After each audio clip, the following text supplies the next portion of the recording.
बिल्लाहि मिनश्शैतानिर्रजीम बिस्मिल्लाहिर्रहमानिर्रहीम रब्बि इश्रह ली सदरी व यस्सिर ली अमरी वहलुल उक़दतम मिन लिसानी यफ़क़हू क़ौली। अज़ाब कब्र का बयान इरशाद बारी ताला है। और अगर आप देखें जबकि जुल्म पेशा लोग मौत की सख्तियों में होंगे और फरिश्ते अपने हाथ फैलाकर उनसे कहेंगे निकालो अपनी जानें, आज तुम्हें ज़िल्लत के अज़ाब से दो चार किया जाएगा। अबू अब्दुल्ला इमाम बुखारी रहमतुल्लाह अलैह फरमाते हैं, खून के मानी हवान यानी रसवाई के हैं और खून नरमी को कहते हैं। अल्लाह जल्ल शाना का इरशाद है, जल्द ही हम उन्हें 2 मरतबा सज़ा देंगे, फिर वो बड़े अज़ाब की तरफ लौटाए जाएंगे। इसी तरह अल्लाह सुब्हानहू व तआला फरमाते हैं, और आले फ़िरौन को बुरे अज़ाब ने घेर लिया, जो आग है वो सुबह शाम इस पर पेश किए जाते हैं, और जिस दिन क़यामत होगी तो हुक्म होगा आले फ़िरौन को सख्त तरीन अज़ाब में दाखिल कर दो। बरा बिन आज़िब रज़ी अल्लाह ताला अन्हु से रवायत है, वो नबी सल्लल्लाहु अलैहि वसल्लम से बयान करते हैं, आपने फरमाया, जब मोमिन को इसकी कब्र में बिठाया जाता है तो उसके पास फरिश्ते आते हैं, फिर वो गवाही देता है कि अल्लाह के सिवा कोई माबूद बरहक नहीं और मोहम्मद सल्लल्लाहु अलैहि वसल्लम अल्लाह के रसूल हैं। यही इरशाद बारी ताला है, जो लोग ईमान लाए अल्लाह ताला उन्हें कौले साबित कलमा तय्यबा के ज़रिए से दुनिया की ज़िंदगी में भी साबित कदम रखता है और आखिरत में भी रखेगा। इब्ने उमर रज़ी अल्लाह ताला अन्हु से रवायत है कि नबी सल्लल्लाहु अलैहि वसल्लम ने बदर के कुएं में पड़े हुए मुशरिकीन की लाशों को देखा और फरमाया, आया तुमने इस चीज़ को ठीक ठीक पा लिया जिसका तुम्हारे रब ने तुमसे वादा किया था।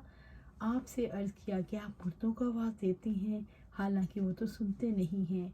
आपने फरमाया, तुम इनसे ज़्यादा नहीं सुनते, लेकिन वो जो आप नहीं दे सकते।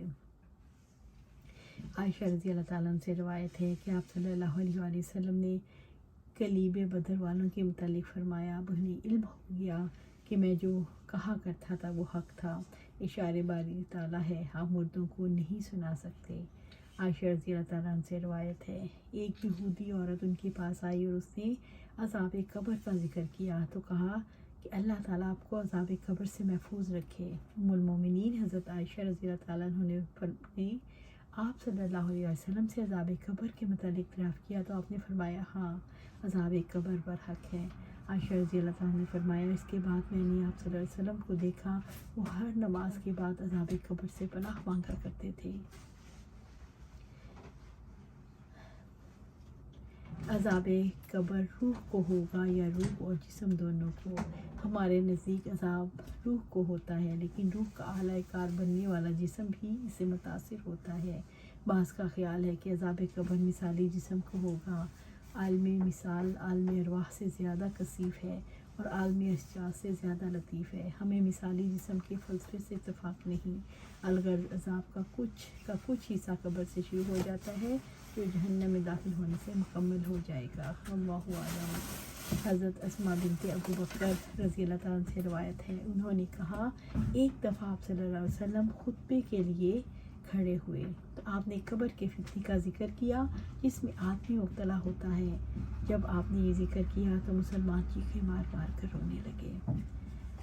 अनस बिन मालिक रज़ी अल्लाह ताला से रवायत है, उन्होंने कहा, आप सल्लल्लाहु अलैहि वसल्लम ने फरमाया, आदमी को जब कब्र में दफन कर दिया जाता है और दफन करने वाले वापस लौटते हैं, वो अभी इनकी जूतों की चाप सुन रहा होता है कि उसके पास 2 फरिश्ते आ जाते हैं जो उसे बिठा कर पूछते हैं कि तू इस आदमी यानी मोहम्मद सल्लल्लाहु अलैहि वसल्लम के बारे में क्या इत्क़ाद रखता था। मोमिन जवाब में कहता है, मैं गवाही देता हूँ वो अल्लाह के बंदे और अल्लाह के रसूल हैं। फिर से कहा जाता है, तू जहन्नम में अपना ठिकाना देख ले, अल्लाह ने उसके बदले तुझे जन्नत में ठिकाना दिया। वो दोनों ठिकानों को बेवक़्त देखता है। कतादा ने कहा, हदीस में ये भी जिक्र हुआ कि उसकी कब्र कुशादा कर दी जाती है।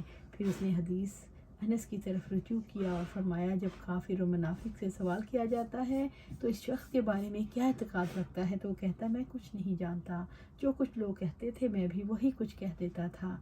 फिर उसे कहा जाता है, तू खुद समझा, ना किसी समझाने वाले की राय पर चला। फिर उसे लोहे के हथौड़ों से इतनी मार पड़ती है कि वो चिल्ला उठता है, جن و انس کے علاوہ سب اس کے آس پاس والے اس کی چیخ و پکار کو سنتے ہیں۔ عذاب قبر سے پناہ مانگنا۔ ابو ایوب انصاری رضی اللہ تعالیٰ عنہ سے روایت ہے، انہوں نے فرمایا ایک دن غروب آفتاب کے بعد نبی صلی اللہ علیہ وآلہ وسلم باہر تشریف لائے تو آپ نے ایک ہولناک آواز سنی۔ اس وقت آپ نے فرمایا یہود کو ان کی قبروں میں عذاب دیا جا رہا ہے۔ استغفر اللہ استغفر اللہ۔ ابو ہریرہ رضی اللہ تعالیٰ عنہ سے روایت ہے، انہوں نے فرمایا آپ صلی اللہ علیہ وآلہ وسلم اکثر یہ دعا پڑھتے تھے، اے اللہ میں عذاب قبر سے اور عذاب جہنم سے، زندگی اور موت کے فتنے سے اور مسیح دجال کے فتنے سے تیری پناہ مانگتا ہوں۔ اللہ سبحانہ تعالیٰ سے دعا ہے کہ ہمیں قرآن و سنت پر عمل کرنے کی توفیق دے اور اس پر جمع دے۔ آمین یا رب العالمین۔